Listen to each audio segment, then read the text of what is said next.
इस वीडियो में आप सभी का स्वागत है। आज की इस वीडियो में हम आपको unit 1.3 paper number 3 diploma IDD के सभी विद्यार्थियों के लिए लेकर आया हूं, जिससे मैं आशा करता हूं आप लोग को यूनिट 1.3, 4 और 5 तीनों यूनिट कवर करेंगे। इसमें कुल मिलाकर के पेपर नंबर 3 का यूनिट फर्स्ट कंप्लीट हो जाएगा इस वीडियो के माध्यम से। और आप लोग इस वीडियो को देख नहीं रहे हो, मैं देख रहा हूँ कि 2 लोग, 4 लोग, 10 लोग देख रहे हैं। फिर आपको बहुत ज़रूरत पड़ेगी तब पता लगेगी। खैर कोई नहीं, हमारा काम है पढ़ाने का, आपका काम है पढ़ने का। अब हम बात करते हैं यूनिट 3 में क्या क्या है। यूनिट 3 में सबसे पहले है developmental assessment and educational assessment, यानी कि जो हमारा विकासात्मक और शैक्षणिक मूल्यांकन होता है वो क्या होता है, उसके बारे में हमें कैसे अध्ययन करना होता है, वो सारी जानकारियाँ हम आगे प्रस्तुत करेंगे आप सभी के लिए। सबसे पहले इसमें विकासात्मक और शैक्षणिक मूल्यांकन साधारणतः 2 प्रकार से मूल्यांकन होते हैं। पहला फॉर्मेटिव असेसमेंट और दूसरा होता है समेटिव असेसमेंट। फॉर्मेटिव असेसमेंट और समेटिव असेसमेंट क्या होता है उसके बारे में हम आगे बात करते हैं। जो पहला है कि इसको कहते क्यों हैं और किया क्यों जाता है उसके बारे में बात करते हैं। मूल्यांकन के आंकड़े दर्ज करने के लिए विभिन्न शिक्षक विभिन्न प्रकार की गतिविधियां भी प्रयुक्त करता है या अपनाता है, जैसे आईपी की किया, जांच तालिका, कार्य विश्लेषण, जांच तालिका ग्राफ, कार्य नमूने, प्रोग्रेस रिपोर्ट यानी कि इंसिडेंटल रिपोर्ट आदि का प्रयोग करते हैं। यानी कि जो बच्चे को हम कुछ सिखाते हैं तो उस दौरान हमें नई नई गतिविधियों का विशेष ध्यान रखने की आवश्यकता होती है कि बच्चा किस तरह से अपने जो हम आप सिखाना चाह रहे हो वो कितनी अच्छे से वो सीख पा रहा है। ये सारी जो है जानकारियाँ हमें असेसमेंट के माध्यम से क्लियर होती है। इससे पहले जो हमारा पूरा चैप्टर है वो इसी बात पे ही डिस्कस किए जा रहे हैं। अब हम आगे बात करते हैं फॉर्मेटिव असेसमेंट किसे कहते हैं। फॉर्मेटिव असेसमेंट का मतलब क्या होता है, इसमें 2 ही पॉइंट फिर चर्चा करना होगा, एक फॉर्मेटिव और एक समेटिव असेसमेंट। तो बात करते हैं फॉर्मेटिव असेसमेंट क्या होती है। प्राथमिक मूल्यांकन का प्रयोग हस्तक्षेप कार्यक्रम के अमल में लाते समय ये आवर्ती परीक्षा सुगम बनाता है, जिससे यह पता चलता है कि क्या अनायोजित क्रमानुसार हो रहा है तथा बच्चों में आयोजित ढंग से हो रहा है तथा बच्चे की अपेक्षा सुधार या वांछनीय सुधार हो रहा है या नहीं। आगे चलने वाला मूल्यांकन शिक्षक तथा विद्यार्थी की तुरंत निर्देश के प्रति या शिक्षक के बारे में फीडबैक दे देता है, जिससे कमियां या रिक्त स्थानों की तुरंत भरपाई या सुधार किया जा सकता है। जो हमारा फॉर्मेटिव असेसमेंट होता है यह कुछ समय के लिए होता है, जैसे मान लो 3 महीने पे एक बार हो जाए।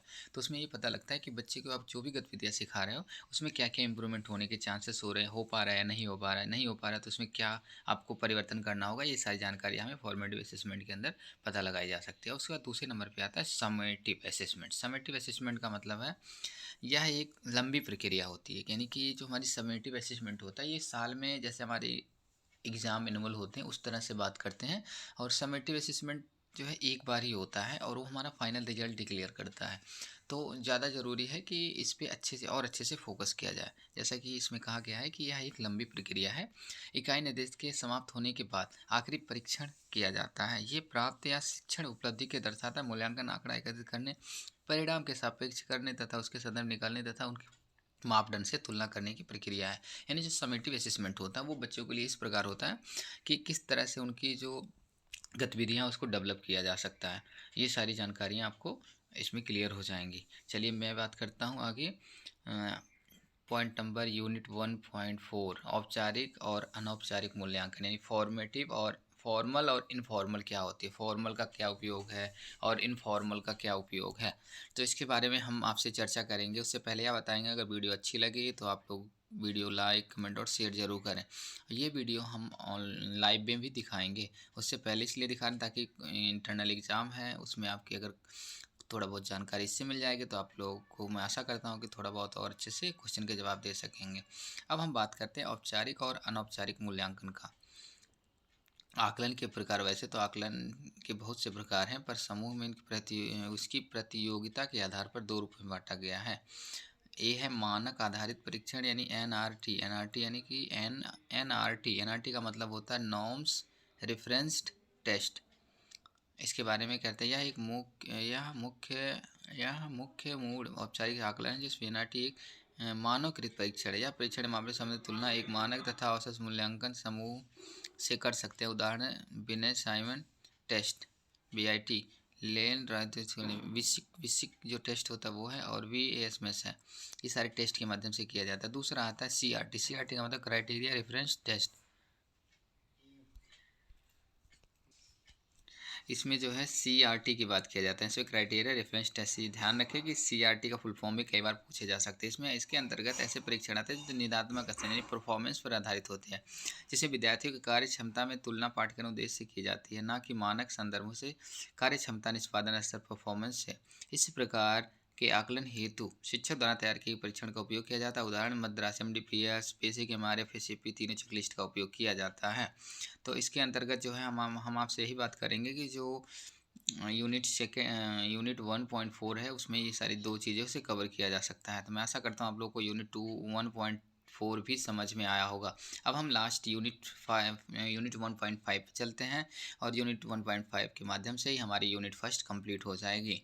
तो आप लोग इस वीडियो को देख करके, मैं आशा करता हूँ आप लोग देखेंगे और इसको समझेंगे। जो समझ नहीं आएगा उसको हमें कमेंट करके बताएंगे, तो मैं कोशिश करूंगा कि जो MDPS, बेसिक MR और FSCP इसके बारे में भी मैं आपसे अच्छे से लिखवा देंगे, जिससे आपको ये समझ आ जाएगी कि हमारा ये MDPS यानी कि Madras developmental programme system, basic MR behavioural assessment scale for Indian children with mental retardation. FSCP का मतलब होता है functional assessment checklist for programming. ये तीनों का फुल फॉर्म होता है। तो आप लोग ध्यान रखें, MDPS, बेसिक MR, FSCP तीनों फुल फॉर्म कई बार क्वेश्चन में पूछे जा सकते हैं।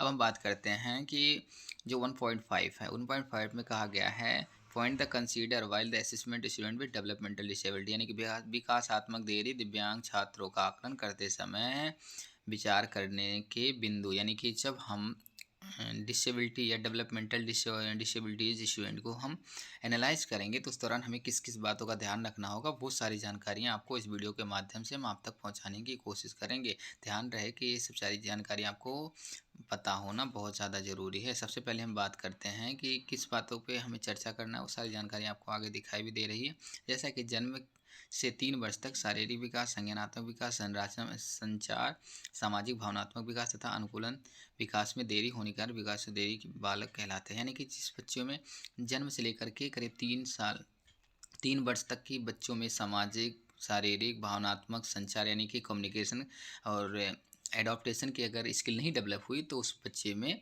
डेवलपमेंटल डिसऑर्डर हो सकते हैं। डेवलपमेंटल डिसेबिलिटी डिसऑर्डर होने की संभावनाएं बढ़ जाती हैं। उचित समय के अनुसार इन बच्चों का विकास नहीं हो पाता है। गामक सामाजिक संचार जैसे गर्दन संभालना, सामाजिक मुस्कान यानी सोशल स्माइलिंग की बात करते हैं, दूसरों को देखकर मुस्कुराना, बैठना, रोना, चलना, खेलना, प्रथम शब्द का उच्चारण, वाणी भाषा का विकास में सामान्य बच्चों की तुलना में पिछड़ जाते हैं। उन्हें विकासात्मक विलंब की देरी से कहा जाता है। यानी कि जिन बच्चों में बोलने, सुनने, देखने इत्यादि में किसी प्रकार से समस्याएं होती है तो उसको डेवलपमेंटल डिले का नाम दिया जा सकता है। आगे हम बात करते हैं विकासात्मक दिव्यांग बच्चों के आकलन करते समय माता पिता की मदद लेने की आवश्यकता होती है। यानी कि इसमें हमें सारी जानकारियाँ माता पिता पेरेंट्स से भी इकट्ठा की जा सकती है। आगे इसमें ही उन्हीं सब बातों के बारे में चर्चा किया गया है।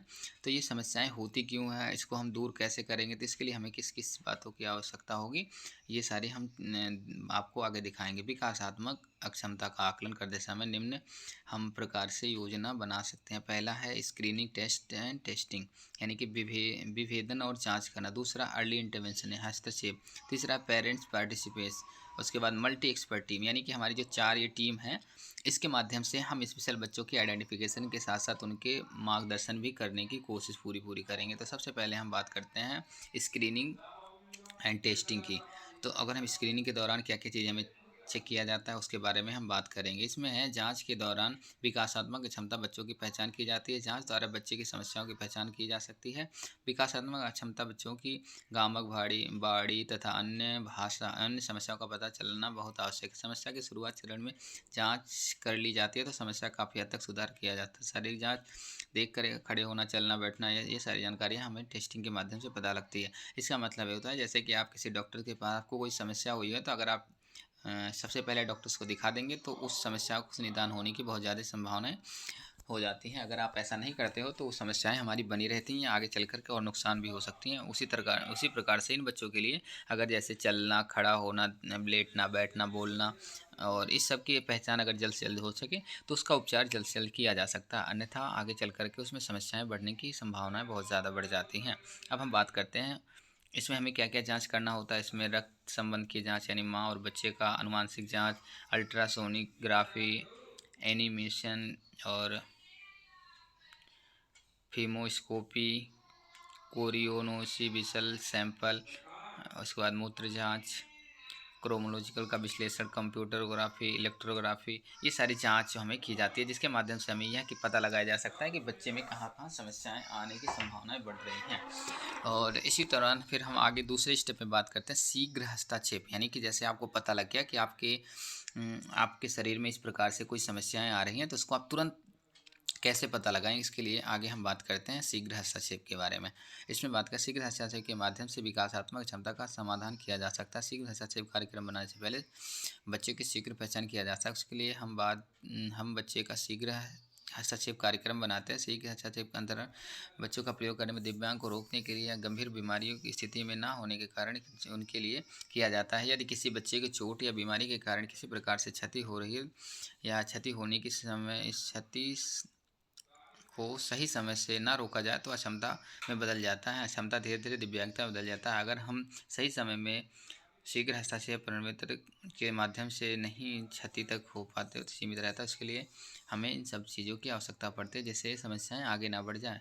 इसके लिए निम्न प्रबंध किया जा सकता है। इसके लिए सबसे पहला पॉइंट आता है भौतिक चिकित्सा। भौतिक चिकित्सा मतलब physiotherapy, occupational therapy, speech therapy, ADL क्रियाकलाप का प्रशिक्षण, सहायक उपकरण, व्यक्तिगत शैक्षणिक कार्यक्रम, यानी कि ये सारी पॉइंट्स की हमें डिस्कस करना होता है। इसके माध्यम से हमें जल्द से जल्द आइडेंटिफाई किया जा सकता है। अगर आपसे क्वेश्चन पूछता है अर्ली इंटरवेंशन क्या है, तो आप उसके बारे में जो हमने आगे बताया वो लिख सकते हैं, प्लस उनमें जो इनकी प्रबंधन के लिए क्या क्या आवश्यकताएं होगी उसमें आपको ये भी लिख सकते हैं। अब नेक्स्ट पॉइंट्स आता है अभिभावक सहभागिता, यानी कि पेरेंट्स पार्टिसिपेट, यानी कि इनमें पेरेंट्स का क्या रोल होता है उसके बारे में हम चर्चा करेंगे।